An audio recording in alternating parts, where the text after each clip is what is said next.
Hi అండి, welcome to Monika vlogs.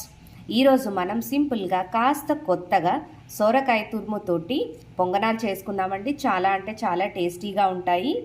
So evening snack item లాగా కూడా తినొచ్చు, లేదు అంటే బ్రేక్ఫాస్ట్ లాగా కూడా తినేసేయొచ్చండి. దీనికి ఎటువంటి చట్నీ కూడా అవసరం ఉండదు. మరి లేట్ చేయకుండా మనం రెసిపీలోకి వెళ్ళిపోదాము. ఓకే, ముందుగా ఇందులోకి నేను ఒక 2 కప్పుల దాకా తురిమినది తీసుకుంటున్నానండి. ఇలా అంతా మంచిగా తురిమేసేసుకున్నాను సోరకాయని. చాలా అంటే చాలా సింపుల్గా అయిపోతుంది అండ్ హెల్త్కి కూడా చాలా మంచిది. ఇవి 2 కప్పులు తీసుకున్నానండి. అలాగే ఇందులోకి తురిమిన క్యారెట్ కూడా తీసుకుంటున్నాను అండ్ కొంచెం ఒక ఉల్లిగడ్డ చిన్నగా ఇలా సన్నగా తరిగేసాను. మీరు కావాలంటే చాపర్ కూడా యూజ్ చేసుకోవచ్చు. ఇప్పుడు ఇందులోకి పచ్చిమిర్చి యాడ్ చేస్తున్నాను. ఒక 4-5 పచ్చిమిర్చి తీసుకున్నాను. అలాగే కొంచెం కరివేపాకు, కాస్త కొత్తిమీర.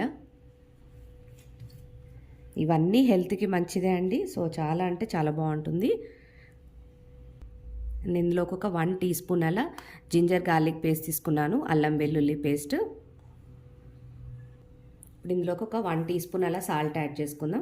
మీరైతే మీ రుచికి సరిపడా యాడ్ చేసుకోండి. వీటన్నిటిని ఒక్కసారి మంచిగా ఇలా కలిపేసేయండి. సో ముందే ఏం వాటర్ యాడ్ చేయకండి, తర్వాతకి కాస్త కొంచెం కొంచెంగా మనం యాడ్ చేద్దాం వాటర్ అనేటివి. ఇలా అంతా ఒకసారి కలిపాక ఇందులోకి నేను బియ్యం పిండి తీసుకుంటున్నానండి. దాదాపు సుమారుగా ఒక 2 కప్పుల వరకు అవుతుంది.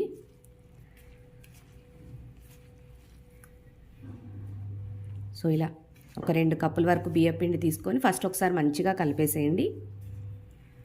ఇలా కాస్త ఒకసారి కలిపాక ఇందులోకి మనం కొద్దిగా వాటర్ యాడ్ చేస్తూ ఉండండి.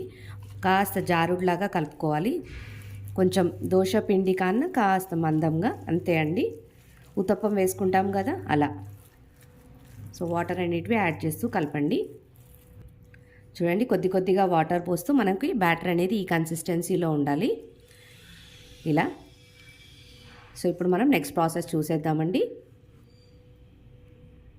ఫస్ట్ మనం ఒక పొంగనాలు చేసేది తీసేసుకొని ఇందులోకి మనం ఒక 1 టీ స్పూన్ అలా ఆయిల్ యాడ్ చేస్తూ ఉండండి. అన్నిట్లోకి ఆయిల్ వేడైందండి. ఇప్పుడు స్లోగా మనం ఆల్రెడీ కలిపెట్టుకున్న బ్యాటర్ని ఇందులోకి యాడ్ చేద్దాము. నేనైతే ఇక్కడ సోడా ఏమీ యాడ్ చేయలేదండి, మీరు కావాలంటే యాడ్ చేసుకోవచ్చు.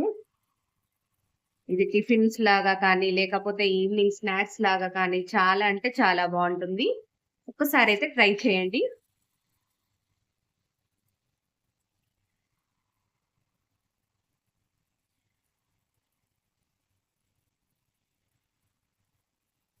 ఇప్పుడు ఇలా అన్ని వేసాక మూత పెట్టేసుకొని 2 నిమిషాలు అలా కుక్ చేద్దాం. సిమ్లో పెట్టేసుకొని కుక్ చేయాలండి. చూడండి, ఒక 2 నిమిషాలు అయ్యాక మనకి సైడ్కి కాస్త ఇలా బ్రౌన్గా వస్తూ ఉంటుంది. ఈ టైంలో మనం స్లోగా వీటిని రెండో వైపుకి ఫ్లిప్ చేసుకోవాలండి. చేసేసుకొని రెండో సైడ్ కూడా కాల్చేసుకోవాలి.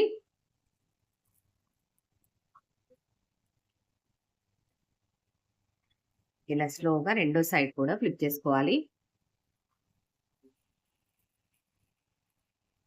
రెండో వైపు కూడా ఇలా మూత పెట్టేసుకొని సిమ్లో పెట్టేసుకొని మంచిగా ఫ్రై చేసుకోవాలండి.